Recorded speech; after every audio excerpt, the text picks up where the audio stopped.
algumas pessoas reagem diferente à mesma situação? A resposta está, geralmente, no histórico de vida dessa pessoa e nos valores dessa pessoa. O que é valores? Não existe um valor melhor ou pior. Os meus valores é como eu desejo viver, é minha bússola. Vou dar um exemplo.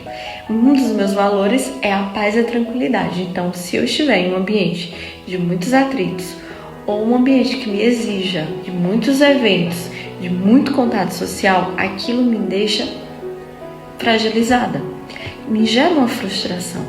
E aí eu começo a me sentir insatisfeita. E aí, fazendo terapia, a gente entende que a frustração é um sinal de alerta para um incêndio. E qual é o incêndio esse?